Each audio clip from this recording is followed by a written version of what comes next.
All right, everyone. Colonel Saigon here, and a lot of people have been, or a lot of people look online for builds and stuff. And I mean, if you, this is a, oh, hold on, I'm gonna pause it. This is a pretty popular build.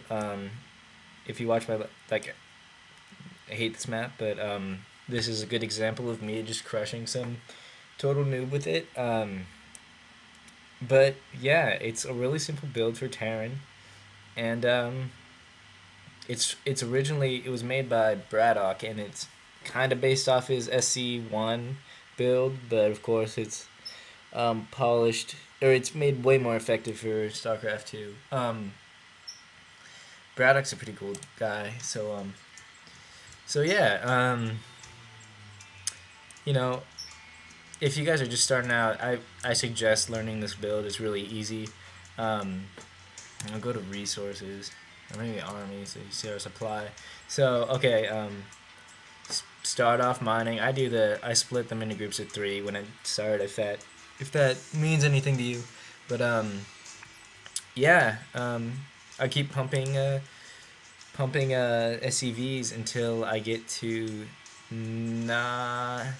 When wait, yeah, when I get to nine, and then I queue up two SCVs, and then I go down here and I build the supply depot. Now Braddock would build it a lot closer, um, like right here or maybe here, which I usually like to do. But if you saw my last video, I hate to be caught with my pants down with some sort of early cheese.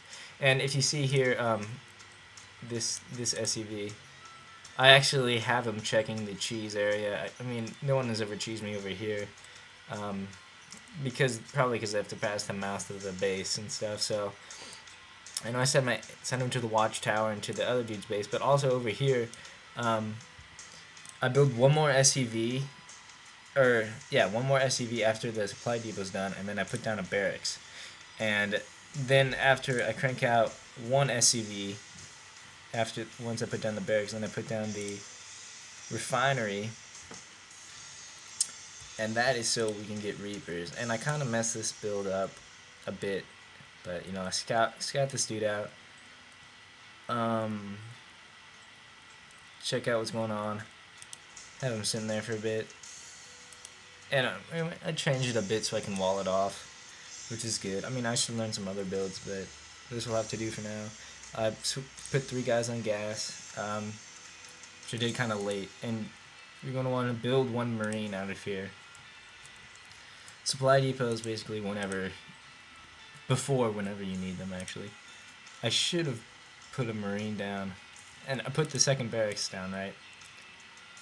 So basically, supply depot, barracks, refinery while the barracks is building, then maybe another supply depot, a barracks, and then I'm going to put down another refinery. And usually I'll save up, um, for the orbital command, I'll save up while the barracks is building, so that I'll have enough for a marine, like 200 minerals, which is enough for a marine, and to upgrade this.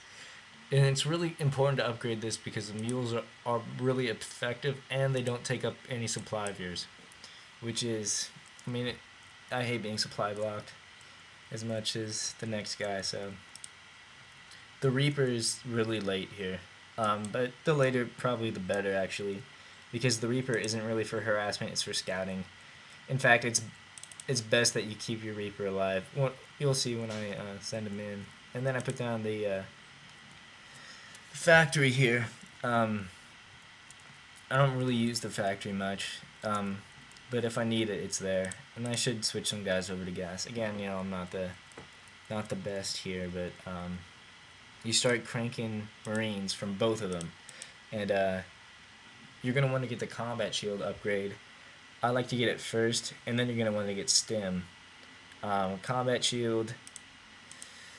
Oh god, I love the combat shield. But I I mean, you don't need to put an engineering bay, but I find out that he's going like uber cheese all in win stuff with 2 starport, so I throw down a engineering bay soon after this Reaper scouts, which is why you need the Reaper in the first place. again, swing by here. This is just a weird map in general. I'm gonna speed it up because I'm gonna make this under. So I go under 10 minutes. So I go up here, scout probably. I don't think any. Oh, as soon as the factory finishes, you're gonna want to put down the starport. So you have uh, racks with tech lab, racks with reactor. This you don't really need. Look, he comes and drops in here. Whatever, that's cool. I take him out because my guys have combat shields, and I scouted his starports with this dude, which is why he's hurt a bit.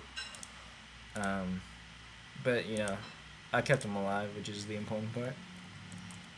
And yeah, I don't really crank too many SCVs after that because of the supply. You'll be building too many supply depots, and you don't really need that much minerals. Like right now, I have 400, and I basically you're gonna want to push when you have probably 3 medevacs. I used to do it when I had 2, but this way is way more powerful and puts a lot more pressure on. And usually I just win with this, which isn't that good because I don't get into mid to late game stuff, or pretty much late game. And he comes in with his banshees, but I saw this coming, which is why I built the engineering bay, and I messed up. I actually did weapons instead of, because I would think weapons are A. Wait, it doesn't show hotkeys. But I like armor better because they'll stay alive a lot easier. They work better with the medevacs. But then again, the medevacs never seem to have enough energy, so. And I bust through the rocks here. And it's really important to. I've been winning a lot of games. I'm up to the 31st rank. But that's just because I stuck with my build instead of just being lazy like this dude. This is just bad play. And he knows it too. Simple, effective. See, there you go. Just take him out. And while you're attacking, you're gonna want to expand. Maybe turn that into an orbital command. I have so many resources. This is what I'm talking about. I'm not used to the late game stuff. But usually I try to transition into put a tech lab there and go for like Thors or tanks. But tanks are tricky with mass rines, I find. And Vikings, definitely Vikings. Usually I'll stick with the Marines and then go Vikings, which give me a lot of mobility for defense and stuff. But yeah, so that's Braddock's mass Marine build.